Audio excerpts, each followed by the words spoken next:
en a fini avec notre séance d'ouverture officielle et nous allons passer maintenant à notre première séquence de discussion de la journée en abordant la thématique du bilan et des perspectives pour les musées. Vont intervenir dans cette séquence Jérôme Farigoul, conservateur, représentant de la Direction générale du patrimoine et du service des musées de France, Françoise Benamou, professeure d'université que vous connaissez bien, et à distance, notre collègue Peter Keller est malheureusement hors connexion ce matin pour des raisons qui d'ailleurs ont conduit Françoise Benamou à nous rejoindre, ce qui nous fait plaisir. Il y avait un problème de connexion partout et il est remplacé. Sa parole sera portée par Alessandro Gaballo qui travaille avec lui à ICOM International. Nous cédons la place maintenant à cette petite tribune à Jérôme et François.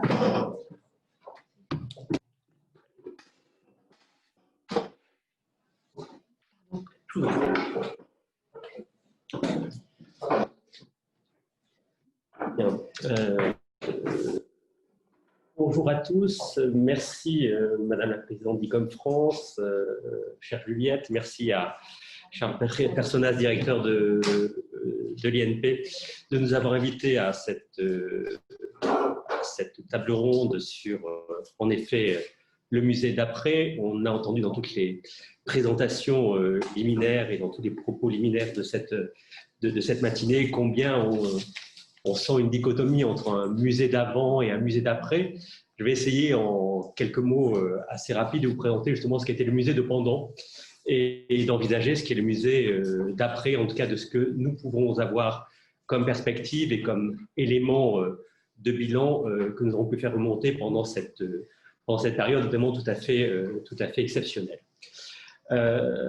Déjà dans le premier temps, je pense qu'il est important de constater et de nous féliciter tous mutuellement de voir combien, après pourtant qu'un soir de mars, nous ayons fermé nos musées, fermé nos bureaux, sans savoir que c'était pour plus de 2 mois et parfois plus longtemps, nous avons pu, et vous avez pu, continuer à œuvrer dans vos missions fondamentales d'institutions muséales.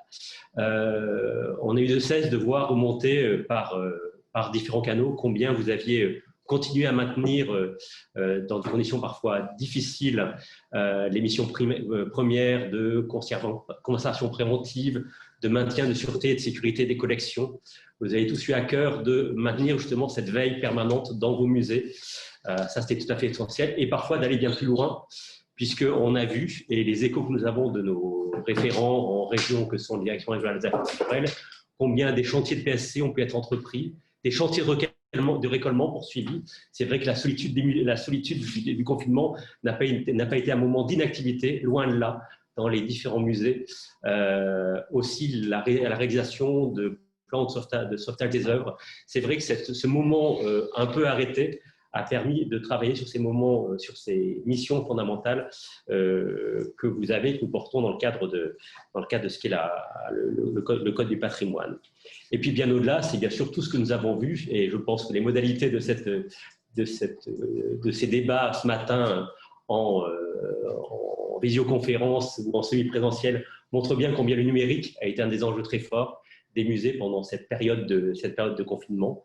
Et là encore, on ne peut que saluer la réactivité que vous avez tous eue pour mettre en place de nouvelles offres, en tout cas développer des projets que vous aviez et qui se sont très vite concrétisés sur la toile et sur le web. Ça a été bien sûr toute la mise en place d'expositions virtuelles. Je n'ai pas les citer, mais en effet, face au confinement et aux expositions fermées sans visiteurs, vous avez eu à cœur de mettre en place d'une manière hors présentiel ces expositions sur les réseaux, mais bien au-delà des expériences tout à fait intéressantes liées à ce qu'est la mise en place de parcours en ligne. Et en effet, ces opérations qui bien souvent étaient des projets embryonnaires sont vraiment développées de manière tout à fait forte dans de très nombreux musées, et pas seulement, et ça je tiens vraiment à le saluer et à le souligner, pas seulement dans des gros équipements dotés d'équipes numériques fortes, mais aussi dans des petits établissements qui ont réussi à mettre en place une offre tout à fait essentielle. Et puis aussi, parfois, vous avez pu partager ce qu'était votre activité, les coulisses du musée en période de confinement. Je pense aussi que c'était extrêmement important. Bien souvent, et je pense que c'est un retour qu'on a très souvent eu lorsqu'on est en pause dans les musées, que se passe-t-il quand un musée fermé? Rien. Je pense que l'occasion était vraiment de montrer, par le biais de toutes ces opérations, Louvre-Lens a été assez exemplaire cet aspect-là, de mettre en avant les coulisses du musée pendant le confinement. Montrer que les professionnels et les professionnels du musée étaient à l'œuvre pendant cette période. Et puis c'est aussi, et là aussi c'est important d'en parler, c'est la dynamique qui a accompagné le moment de réouverture. On a tous été très heureux d'apprendre un soir de mai aussi que nous pouvions éventuellement rouvrir à partir du 11 mai. Et cette dynamique a été vraiment très très forte. On a vu un nombre assez conséquent de musées ouvrir dès les premiers jours du confinement. Très tôt, dès le 11 mai, on a eu sur les 1200 musées de notre réseau, plus d'une centaine d'établissements qui ont ouvert leurs portes dans les conditions bien sûr restreintes et confinées imposées. Il y avait vraiment cette volonté et cette appétence de vous, professionnels, de pouvoir à nouveau accueillir du public. Et si en effet l'offre numérique était importante, était aussi tout à fait important de souligner combien le contact avec l'œuvre était essentiel et que c'est une de nos missions prioritaires.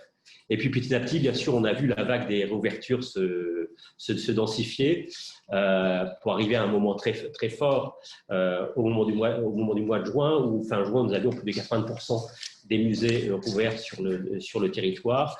Et aujourd'hui, arrivé à un nombre, et là, c'est des chiffres que nous consolidons maintenant depuis début mai, de plus de 91% d'établissements ouverts. Et puis aussi, ça a été pour accompagner cette sortie de confinement et ces réouvertures, je tiens aussi à souligner l'importance de ce qu'ont pu avoir les débats d'ICOM dématérialisés qui ont été tenus dès le courant du mois de mai. Je pense que pour accompagner ce moment de réouverture et avoir un échange pour sortir de cet isolement, cette initiative était tout à fait essentielle et j'étais très heureux pour ma part d'y participer. Alors, il était évident que côté service des musées de France, Direction générale des patrimoines et plus largement du ministère de la Culture, nous ayons pu accompagner ce moment un peu traumatique que nous avons tous connu.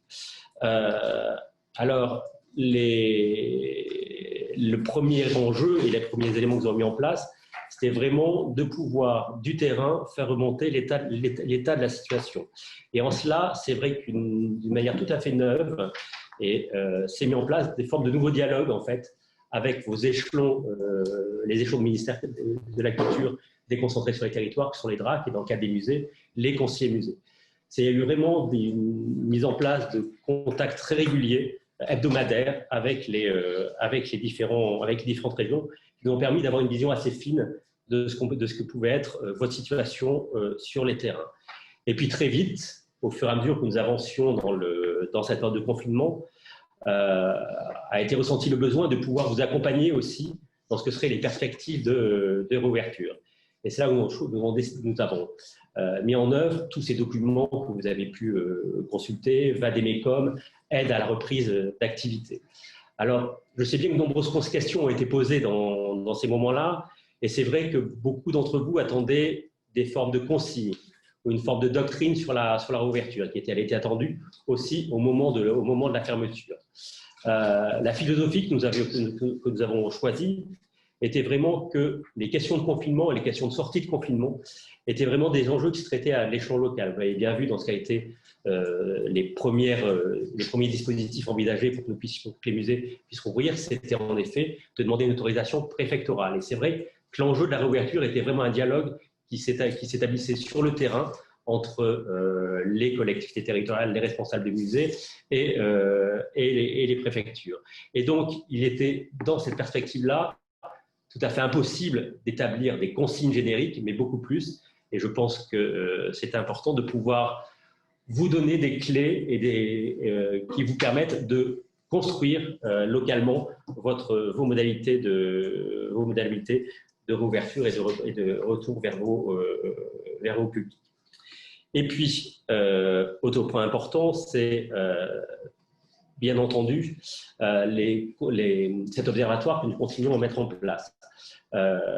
Ces échanges réguliers avec les DRAC ont permis justement d'établir un peu cette cartographie et ce suivi de ce qu'ont été les réouvertures. Aujourd'hui, tout l'enjeu est de pouvoir aussi faire un bilan de ce qu'ont été vos fréquentations maintenant dans les musées. En effet, vous avez ouvert vos portes. Il est important de voir, et vous savez tous combien les grands musées à forte fréquentation touristique ont été impactés par le Covid. On parle dans certains cas de 10% à 30% pour les très grandes nations nationales du public régulier qui ont repris le chemin du musée. Donc, vous voyez que l'impact a été fort et il est très important, je pense, sur l'ensemble du territoire, de pouvoir avoir ces remontées, déjà sur la période estivale, et puis ensuite, je pense que nous ferons un deuxième point à la fin de l'année pour voir justement comment sont revenus les publics dans vos musées pour justement pouvoir mieux accompagner par notre politique ce qu'est cette sortie du confinement qui n'est pas encore complètement aboutie. Nous voyons que les nouvelles mesures nous imposent encore la plus grande des prudences.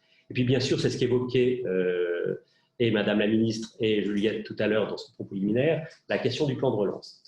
C'est vrai que les montants sont extrêmement importants. La ministre a rappelé le chiffre, 600 millions pour les patrimoines. Aujourd'hui, ce plan de relance est encore en discussion et donc c'est une discussion qui s'établit entre les directions régionales des affaires culturelles et nous-mêmes, administration centrale, pour au mieux calibrer ce dont pourraient être dotés les musées sur le terrain. Tout cela passera bien sûr par les canaux habituels, que sont les directions des affaires culturelles, mais je tiens à vous rassurer, je pense que les musées auront une place certaine dans ces dispositifs de relance et au-delà. Alors maintenant, que faire après ce moment de sidération que nous avons connu et puis ce lent retour à la normale. Et il est clair que, j'ai évoqué tout à l'heure le musée d'avant, le musée d'après, j'ai parlé un peu du musée pendant.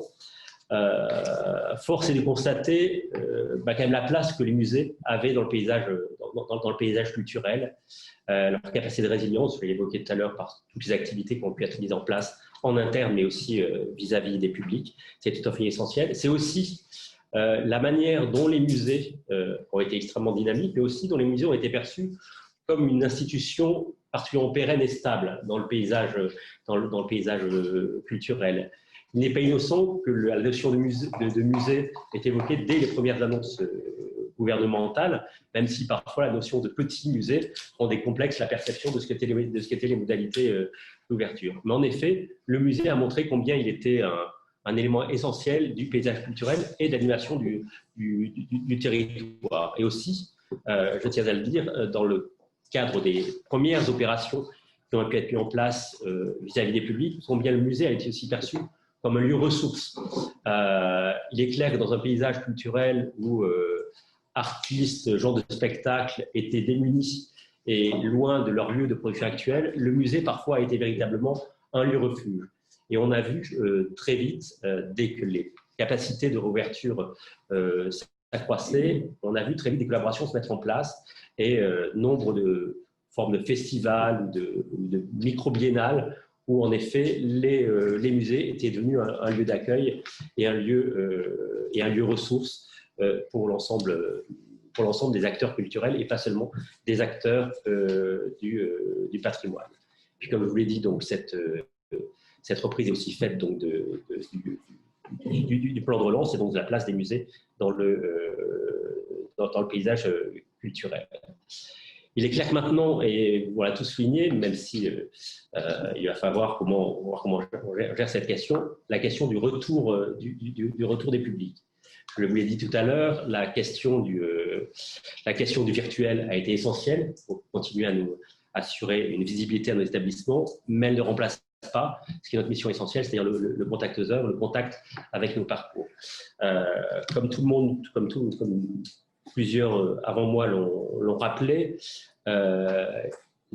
si les musées ont été particulièrement présents dans le cadre dans le cadre du numérique sur la toile, on a aussi vu combien les publics, qui sont des publics cibles pour beaucoup d'entre nous, les publics dits éloignés ou les publics empêchés, ont été encore plus éloignés, encore plus empêchés du fait de la fracture numérique qui s'est accrue, ou en tout cas dont les effets ont été particulièrement accrus du fait de l'isolement et de la distanciation. Il est clair que là, il y a un modèle à interroger et que nous aurons à accompagner d'une manière très générique.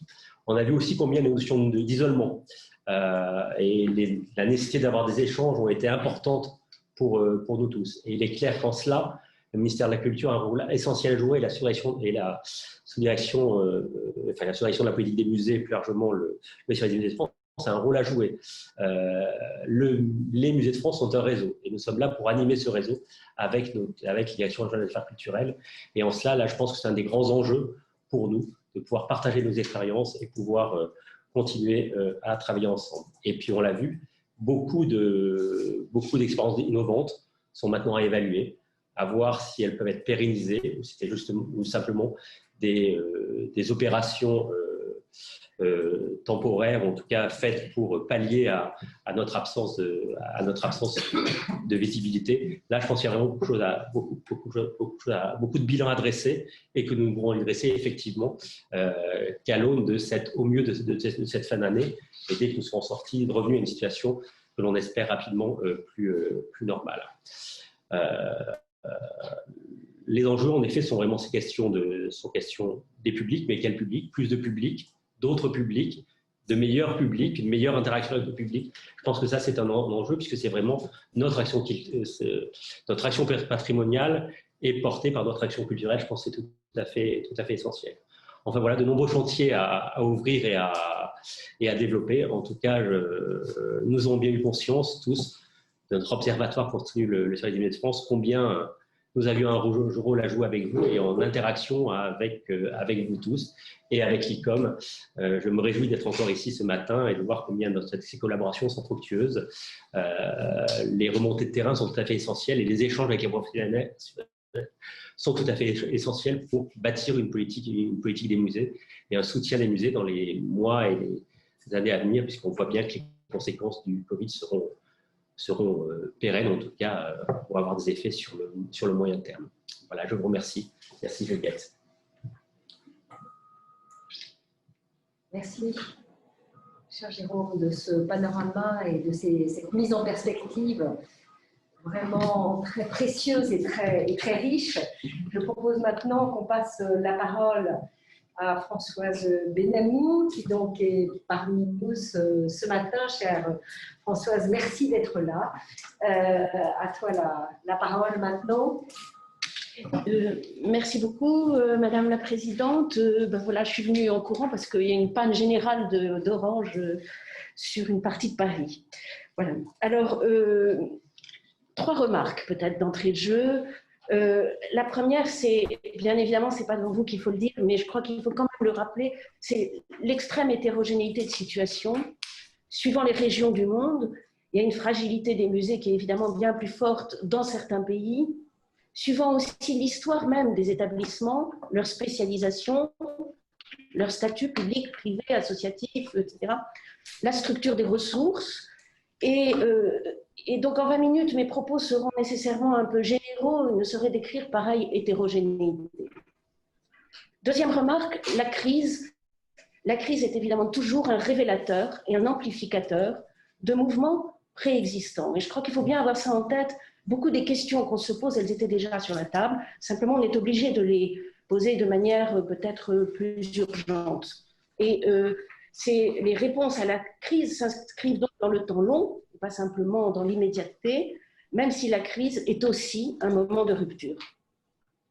Ma troisième remarque est que la violence de la crise que nous vivons tous dans différents secteurs, cette violence de la crise liée à la pandémie est d'autant plus grande qu'elle s'inscrit dans 2 mouvements à la fois subis mais aussi portés par les musées et peut-être parfois trop portés. D'une part, une accélération de la mondialisation. Or, celle-ci s'est arrêtée net. Et d'autre part, une valorisation des collections via une logique d'événements un recours de plus en plus fréquent donc, aux événements. Or, ceux-ci aussi ont dû être arrêtés net. Puis, ils ont un petit peu repris, lorsque cela était possible, dans des conditions que l'on qualifie souvent de dégradées. N'ayons pas peur des mots, elles le sont souvent.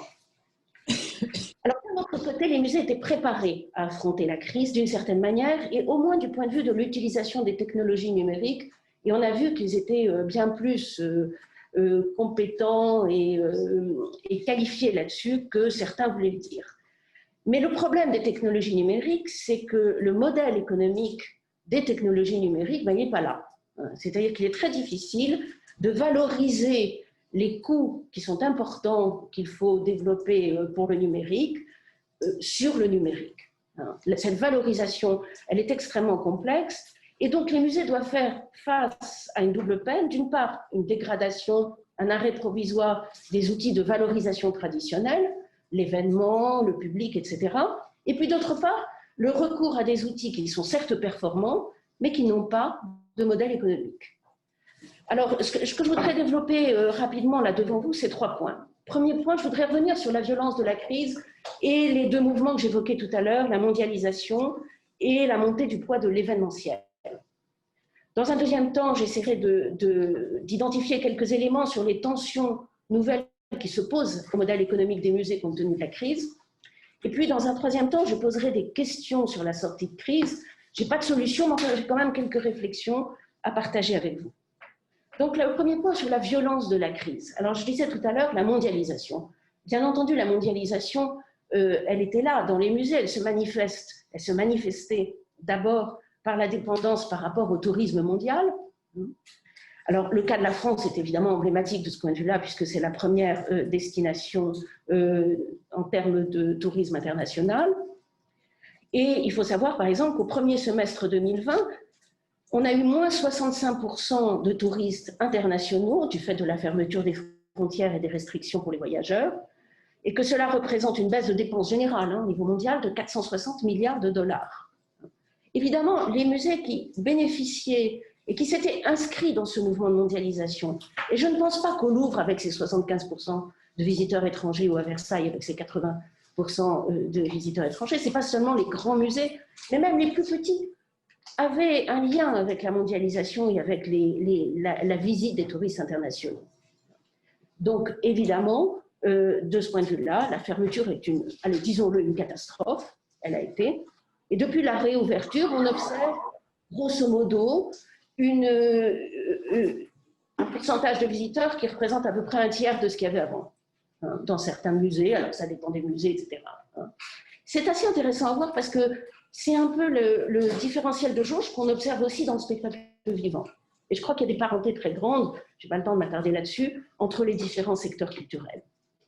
Donc voilà, on a cette mondialisation qui joue de ce point de vue-là par rapport au tourisme, qui a joué aussi dans l'impératif d'ouverture et de circulation des expositions de par le monde, au risque d'une certaine standardisation des stratégies culturelles des établissements. Et ça, je crois que c'est du coup une question qu'il faut se poser dès lors que les œuvres sont plus ou moins empêchées de voyager. Et puis peut-être était-on allé trop loin dans cette logique. Et puis la mondialisation se manifeste aussi par une inscription dans une logique de compétition, pas seulement de collaboration, mais aussi de compétition entre établissements. Et peut-être là aussi, il faut s'interroger sur l'avenir, parce que cette compétition, elle est évidemment génératrice de coûts.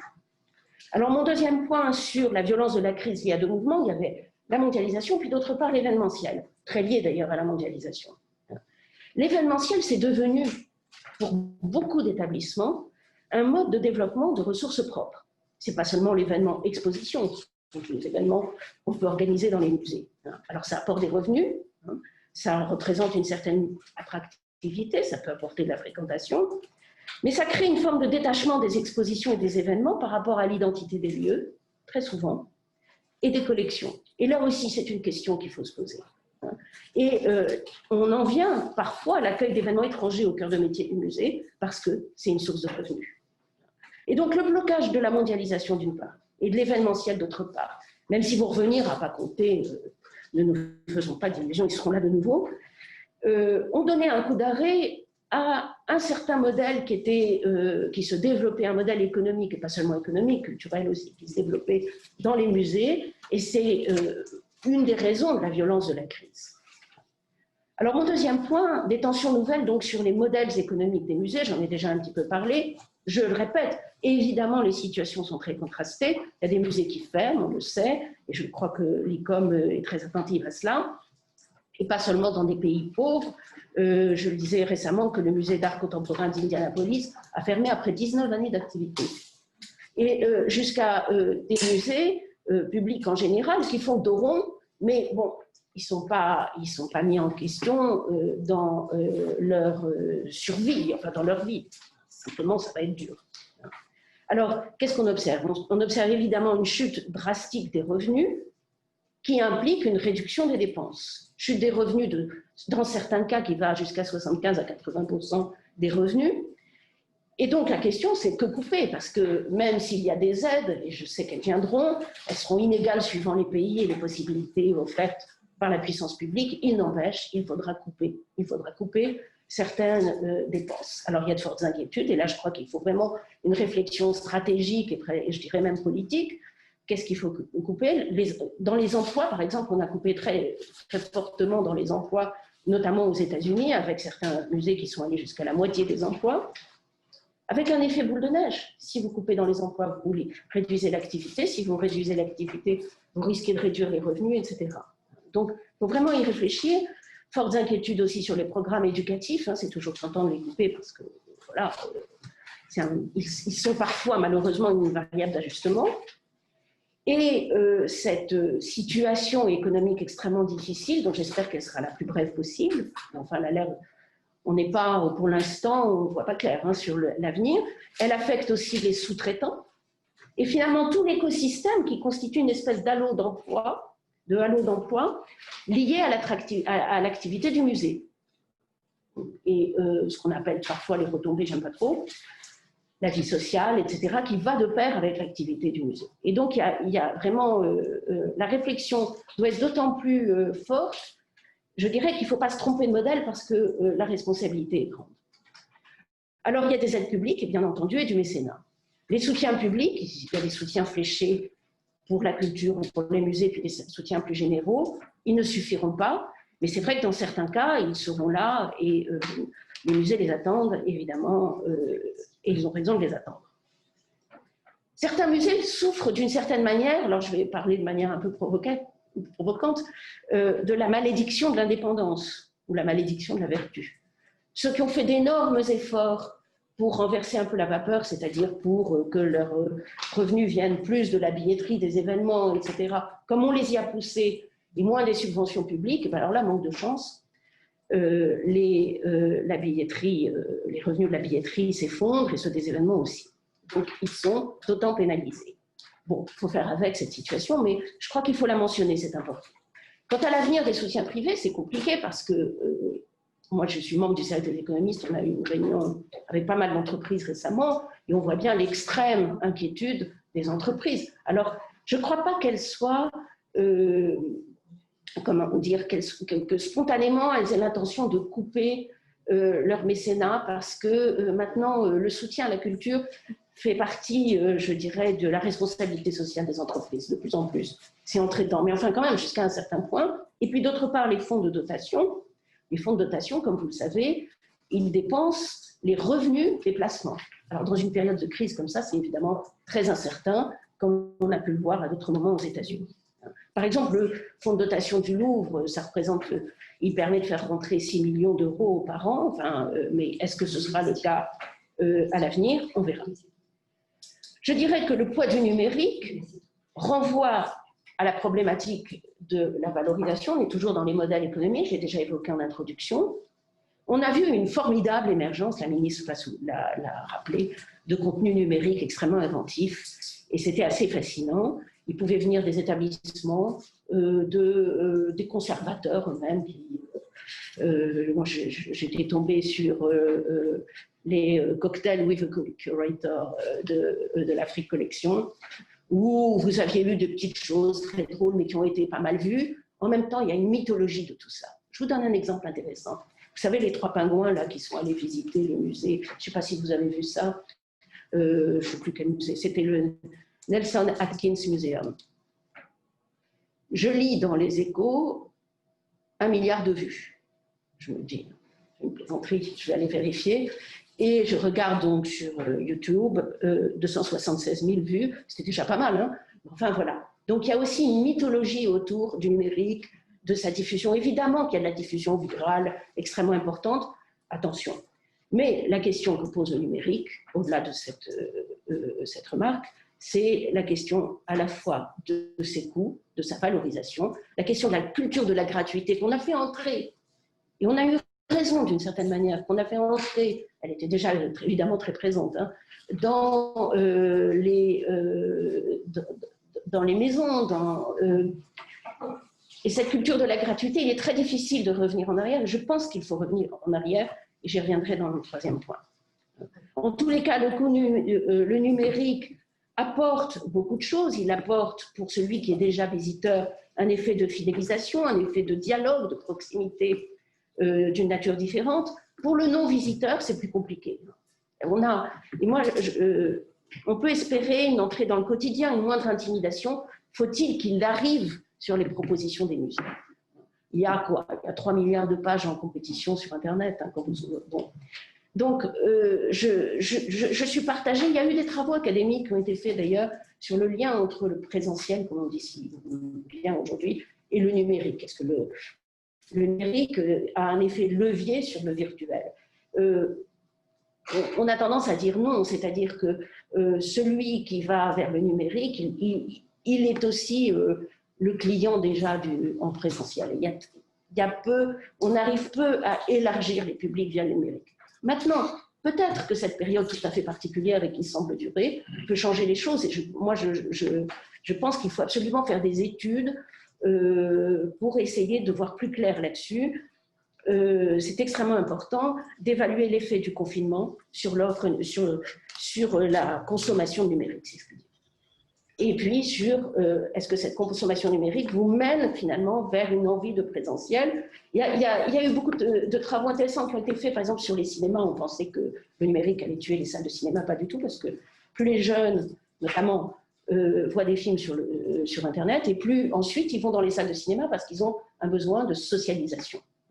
Et donc, la sortie cinéma, c'est pas simplement voir un film, c'est de la socialisation. On a ça aussi avec le spectacle vivant et la musique enregistrée. Je pense qu'on peut avoir ça aussi pour les musées. Mais c'est vraiment un sujet à travailler sur lequel je trouve on est encore en amont de la connaissance des pratiques effectives. Alors, mon 3e point, pardon, je ne vais pas être trop longue, c'est quelques questions à propos de la sortie de crise. Je voudrais développer très vite 4 points. Le premier, on en parle beaucoup, je vais être assez rapide, on évoque beaucoup un repli sur le local et sur le plus modeste, dans tous les domaines, hein, spectacle vivant, musée, etc. Alors le local, évidemment, le terme, il est séduisant. Qui dit local, qu'est-ce qui va être contre le local? Il faut faire attention, évidemment, au repli national, si ce n'est nationaliste, qu'il peut impliquer. Je crois que la force de la culture, tout particulièrement en France, c'est notre capacité d'accueil, et il faut faire très attention. D'ailleurs, Bernard Blisten, dans une interview, je ne sais plus où je l'ai lu, disait « Le musée se doit de rester une plateforme mondiale et l'exposition Globale Résistance est ouverte là, à la scène africaine, au Moyen-Orient, à l'Asie, mais bon, tout ça est très fragile et on peut très bien voir ces replis se jouer. Le local, ça n'est pas neutre économiquement, ça veut dire moins coûteux, ça veut dire des retombées très locales, mais peut-être moins de moindres retombées plus générales. On sait bien que la substitution d'un visiteur français à un visiteur étranger, ça veut dire moins de retombées économiques d'un établissement, parce que, alors là aussi, il y a eu des travaux académiques pour montrer que plus le visiteur vient de loin et plus il dépense. C'est logique, hein, on le vit nous-mêmes souvent. Donc voilà, les changements vont, autrement dit, l'économie des musées va au-delà du musée lui-même. Alors sur le modeste, juste un mot, c'est un impératif dans lequel il y a 2 choses. Il y a l'idée du moins coûteux et il y a en arrière-plan l'idée du plus vertueux du point de vue des questions environnementales. Alors je ne vais pas m'attarder sur ces sujets parce qu'ils sont vraiment très documentés dans la presse. Sur ces 2 sujets, en tout cas, il y a la question jusqu'à quel point on dégrade la qualité Et donc faire très attention à la fois entrer dans cette vertu, si je puis dire, du local, du plus modeste, du moins coûteux, du plus généreux vis-à-vis des publics, je ne sais trop quoi, mais en même temps en faisant attention à ce que ça n'implique pas de moindres échanges, une moindre circulation des œuvres et au bout du compte, peut-être, une dégradation de l'offre muséale. Ensuite, mon deuxième point, très vite, un retour vers les collections. Ça, alors là, je ne sais pas. On a eu d'ailleurs un certain nombre de choses qui se sont passées. Les coups de cœur des conservateurs du Musée national d'art moderne, mettant en valeur les collections. Dans le cas du Louvre, d'ailleurs, ça fait longtemps, dès son début de mandat, Jean-Luc Martinez disait il faut un retour sur les collections, il faut que les expositions soient plus accrochées aux collections. Enfin, le Louvre est un cas particulier. Mais en tous les cas, le retour vers les collections et la manière de les mettre plus en avant, je crois que c'est vraiment quelque chose qui va se développer. Alors, mon troisième point un peu lié à ça, repenser l'événementiel. Dans le Journal des Arts, il y a eu des propositions de la part de Jean-Christophe Casselin pour une réinvention du musée. Dans celle-ci, j'en ai retenu une que j'ai trouvée intéressante, renouveler périodiquement et en profondeur l'accrochage des collections. Bon, ça, on n'a pas attendu, évidemment, avec des thématiques particulières, des expositions dossiers et événementialiser ces réaccrochages afin d'attirer l'attention des médias. Autrement dit, on reste sur l'événementiel, mais on décale un peu ce qu'est l'événementiel pour en faire peut-être quelque chose, pour le coup, peut-être un peu plus ancré sur les collections, sur le travail scientifique, etc. Plus profond. Mon quatrième point, et puis je conclus, il y a des sujets à ouvrir, et là je vais être peut-être là aussi un peu provocante. Les économistes ont évalué dans des travaux l'importance accordée à la qualité de la visite. Alors comment on l'évalue? Bon, on demande aux gens quelle est leur disposition à payer, comme on dit, ou leur consentement à payer pour une visite de plus grande qualité. C'était avant le Covid, hein, bien avant, il y a pas mal d'années. Donc autrement dit, si vous étiez moins nombreux dans la salle, si vous pouvez moins faire la queue, dans le fond, combien vous êtes prêt à payer pour ça? Eh bien, pas mal. Alors je vais vous dire, moi je trouve qu'il faut peut-être inverser la réflexion. Alors j'ai été très pessimiste jusque-là, mais peut-être que la crise, c'est aussi une occasion de visiter les musées dans des conditions bien plus agréables. Hein. Pas trop de monde dans les salles, on ne fait pas la queue puisqu'on est obligé de réserver bien à l'avance et qu'il ne faut pas trop faire la queue, etc. Et que donc il y a un plus. Hein. Il y a un plus. Et peut-être on peut concevoir l'idée, alors je vous la livre, je sais que beaucoup ne seront pas d'accord, que peut-être les prix pourraient être plus élevés. Et l'expliquer aux visiteurs. Pourquoi les prix plus élevés? Un, vous visitez dans de meilleures conditions. Et deux, c'est aussi un geste de solidarité que vous faites à l'institution. Alors, c'est à rebours de ce qui a été fait dans beaucoup de musées, où au contraire on donnait une entrée gratuite pour que les gens reviennent, etc. Mais je ne suis pas sûre que ce soit la bonne solution. Je pense qu'au contraire, il faut responsabiliser les gens, il faut leur expliquer que oui, on peut éventuellement, alors ça peut être un billet plus cher ou ça peut être un billet au même prix, mais on propose la possibilité de donner un petit peu plus au titre d'une solidarité et de la qualité de la visite, etc. Deuxième élément, je pense qu'il faut aussi travailler sur les publics, et ça, bon, on fait tous évidemment, avec des visites enrichies. Je regardais certains musées, je crois que c'est le Louvre à Abu Dhabi, propose avec l'équivalent de Spotify, je ne sais pas comment il s'appelle dans la région, des playlists musicales qu'on peut écouter qui sont très liées aux œuvres, voilà. Donc des visites enrichies, et à ce moment-là, on peut aussi développer peut-être un consentement à payer. Et je crois qu'il ne faut pas avoir peur de se poser cette question, monétiser des services enfin, réaliser, c'est une des propositions de Châtelain, ça, réaliser pour toutes les expositions des visites guidées en ligne ou des podcasts, pouvant même être payants. C'est le pouvant même être payant sur lequel je voudrais insister. Alors, c'est sans doute peut-être une déformation d'économiste, mais on sera obligé d'aller chercher des revenus.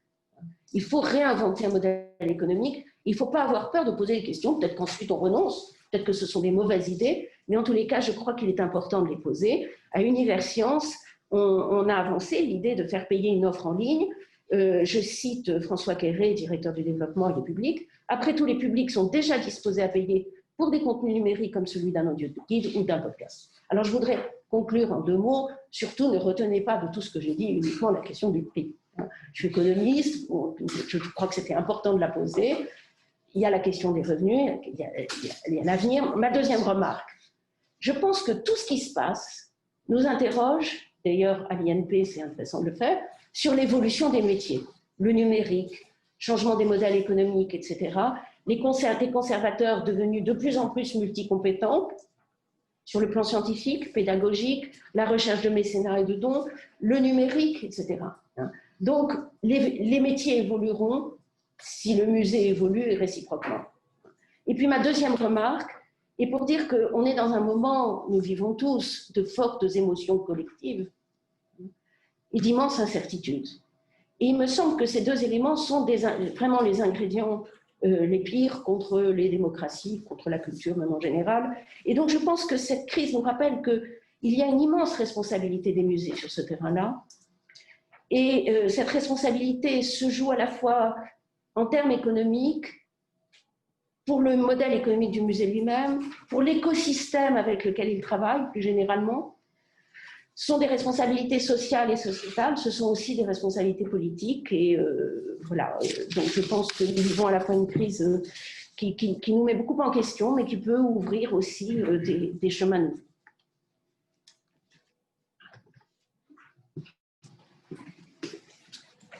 Merci, chère Françoise, de ce propos dense et qui nous ouvre un nombre considérable de questions. D'ailleurs, il y en a quelques-unes qui sont posées par ceux qui nous suivent, notamment une question posée en anglais, je la donne en français, une remarque sur le fait que l'augmentation du prix du billet pénaliserait les groupes et les individus.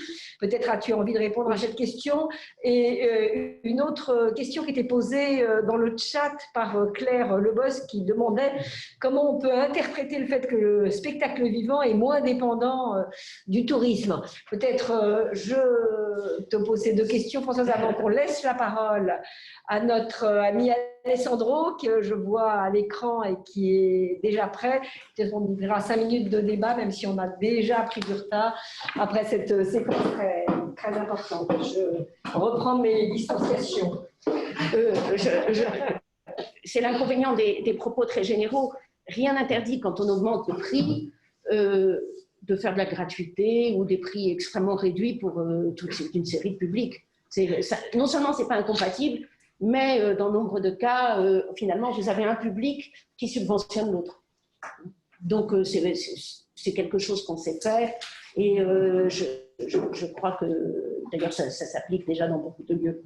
Sur le deuxième point, c'était sur le spectacle vivant, moins impacté que par le tourisme. Ça dépend. Hein. Non, le spectacle vivant vit les mêmes choses. Le coup d'arrêt de la mondialisation, regardez la Philharmonie, par exemple, qui devait accueillir le London Symphony Orchestra, et de toutes les façons, avec un tiers de la jauge, ils perdent tellement d'argent que ne peuvent pas fonctionner en réalité.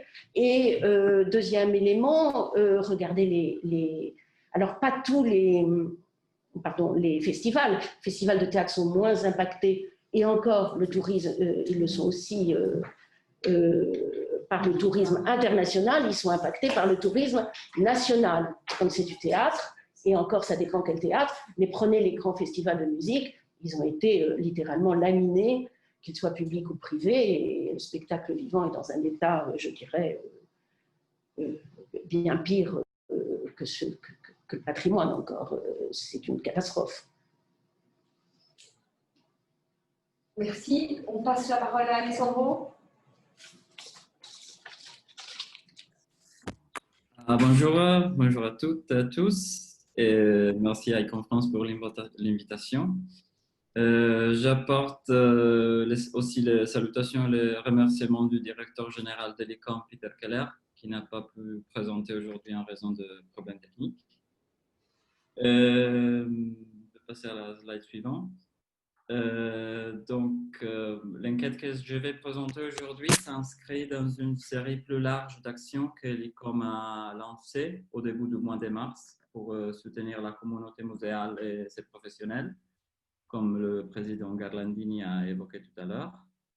Slide suivant. Et donc, le 7 avril, nous avons lancé cette première enquête adressée à l'ensemble du réseau de l'ICOM mais aussi au secteur des musées en général. Une enquête qui a été ouverte pendant un mois et a recueilli environ 1600 réponses provenant de 107 pays. L'objectif de cette enquête était de créer un instrument d'analyse rapide, à la fois comparable avec d'autres données déjà disponibles, mais également adapté à l'échelle globale de notre réseau, ce qui était bien sûr l'avantage majeur de notre enquête. Slide suivant. Et donc, nous avons structuré cette enquête, conscient de certaines forces et faiblesses. Donc, si d'un côté, notre réseau global nous a permis d'attendre toutes les régions du monde et de faire des comparaisons des données, d'autre part, pour des raisons de temps et d'analyse des données, nous avons élaboré le questionnaire en anglais et avec des questions, pour s'y dire, génériques pour les adapter au plus grand nombre de musées possible. Et enfin, compte tenu de l'actuelle structure des membres de l'ICANN, on attendait un nombre disproportionné de réponses déséquilibrées en faveur de l'Europe et de l'Amérique du Nord, ce qui a été le cas. Slide suivant. Et donc, l'enquête s'est ramifiée après la page d'introduction pour permettre une analyse séparée de situations des musées et de leur personnel et celle des travailleurs indépendants. Donc, les sections de la slide précédente. Donc, les sections de 1 à 4 étaient consacrées aux musées et la section 5, en revanche, consacrée aux travailleurs indépendants et reprenait plus ou moins les deux premières sections. Slide. Donc, on a, comme j'ai dit, analysé plus ou moins 1600 réponses. Et nous avons déjà rappelé que presque la totalité des musées étaient fermés entre le 7 avril et le 7 mai 2020. En analysant la situation selon les régions du monde, certaines différences apparaissent, mais néanmoins, dans toutes les régions, dans chaque région, au moins 85,3% des musées a fermé ses portes à cause de la COVID-19. On avoue que l'Asie, l'Afrique et les pays arabes présentaient un pourcentage plus élevé d'ouverture, probablement en raison du stade d'évolution différent de la crise au moment de l'enquête. Slide suivant. En ce qui concerne la situation du personnel, malgré les différences régionales, les données mondiales ont mis en évidence les difficultés que les professionnels des musées ont rencontrées pour assurer les activités fondamentales de les institutions, compte tenu que 82% des participants ont déclaré qu'au moins 75% du personnel ne travaillait pas au musée pendant la période de l'enquête. Et pour avoir une idée de l'impact économique à court terme pour les personnels, environ 13% des personnes interrogées ont déclaré qu'au moins une partie des employés de leur musée avaient été mis en chômage partiel et 6% licenciés ou ils avaient vu leur contrat temporaire ne pas être renouvelé à cause du confinement. L'impact économique prévu, il y a évidemment des énormes différences en termes de structure de financement dans les différentes régions du monde, mais même au niveau des institutions. Des différences que nous ne pouvons pas ignorer, mais quand même les réponses des participants ont mis en évidence un climat de grande incertitude, avec plus de 80% des participants qui ont déclaré que les programmes de leurs institutions seront limités, près d'un tiers des musées contraints de réduire leur personnel, et surtout, comme le président Garlandini a déjà souligné, en 13% des musées qui craignaient de fermer définitivement à cause de la crise. La situation a été perçue différemment par les participants selon les différentes régions du monde, mais les résultats décrivent partout une situation assez critique, dramatique. Donc, pour les effectifs, le pourcentage des musées qui devront réduire le personnel semble être plus élevé en Amérique du Nord et en Asie, mais quand même semble être une certitude pour au moins 23% des musées dans chaque région du monde. Pour le programme, il y aura, comme j'ai dit, une réduction des projets et des programmes dans plus ou moins 80% des musées, un chiffre qui passe à 93% en Afrique. Et enfin, pour ce qui concerne la fermeture définitive des musées, cela semble préoccuper davantage les pays arabes, l'Afrique, l'Asie que les autres. Slide suivant. Nous l'avons déjà souligné à plusieurs reprises. Les fermetures ont donné une grande impulsion aux activités numériques des musées. Nous avons analysé plusieurs types d'activités et toutes les activités que nous avons considérées ont augmenté après les fermetures pour au moins 15% de musées qui ont participé à l'enquête. Et notamment, les activités sur les réseaux sociaux ont augmenté ou commencé pour plus ou moins la moitié des participants. Slide suivant.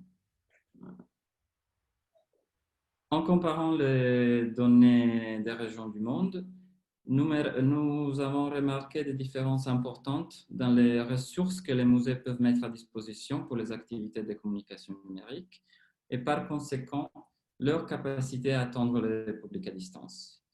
Alors que pour les réseaux sociaux, la différence est moins prononcée que pour les autres contenus en ligne, cette fossé devient assez importante, surtout si on analyse les données des régions telles que l'Afrique et les pays arabes.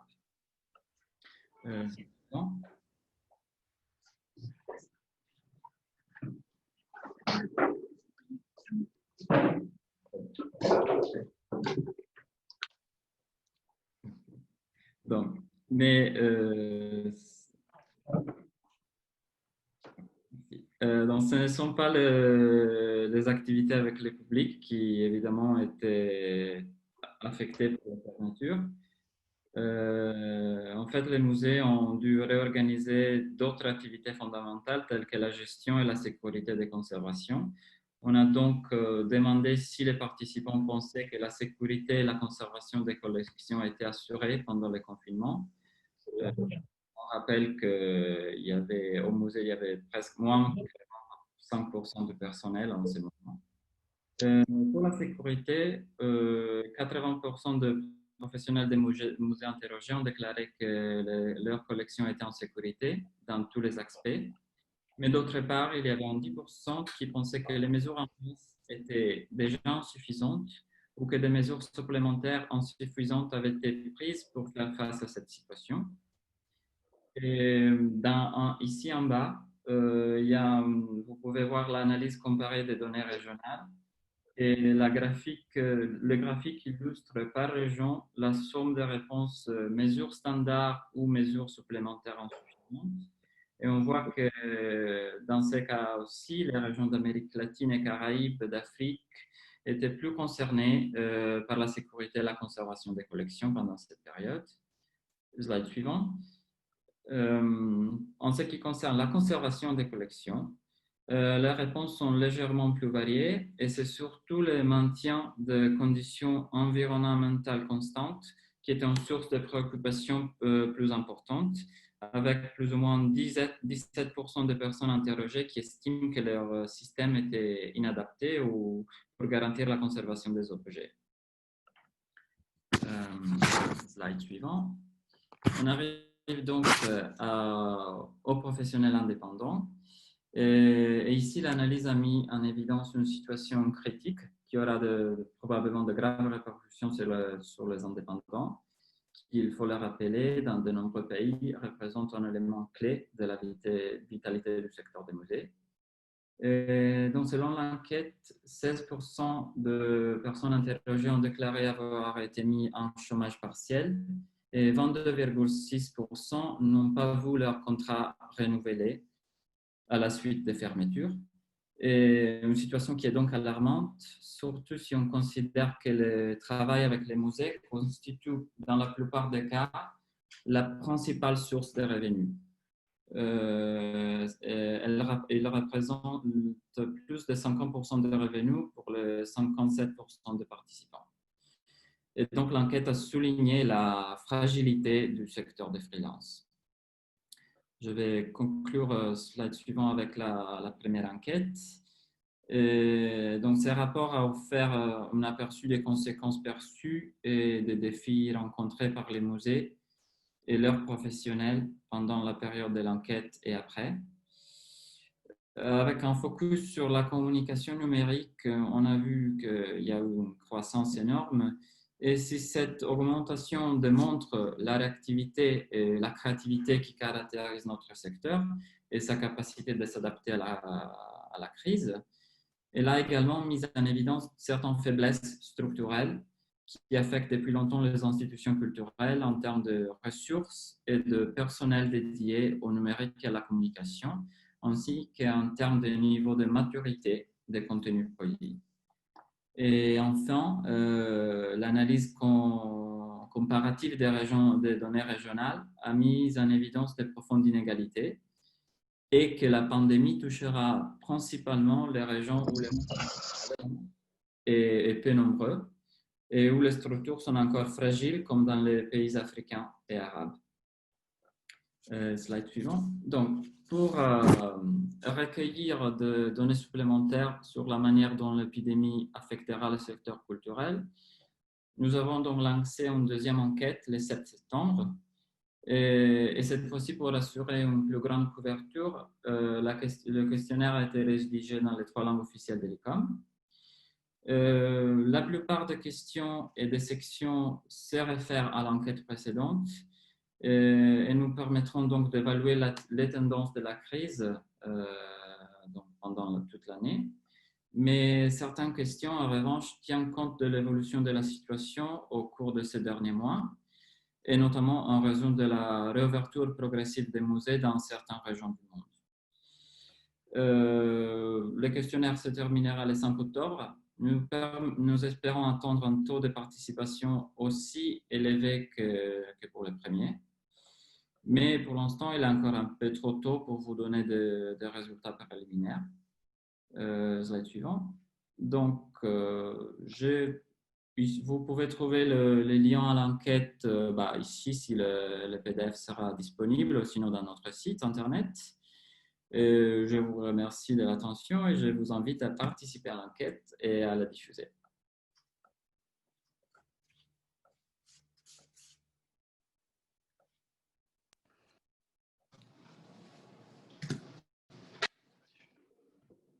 Merci.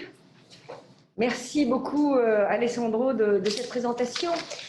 Cette donc, deuxième séquence après la séquence introductive est maintenant terminée. Je remercie encore une fois infiniment Jérôme Farigoul, Françoise Benamou et Alessandro Gavalli de leur présentation. S'il y a une ou deux questions du public pendant que nos intervenants sont avec nous, n'hésitez pas à les poser. Sinon, la table ronde est installée maintenant, donc nous allons pouvoir, je ne vois pas de questions arriver dans le chat. Il sera toujours temps de les poser tout à l'heure.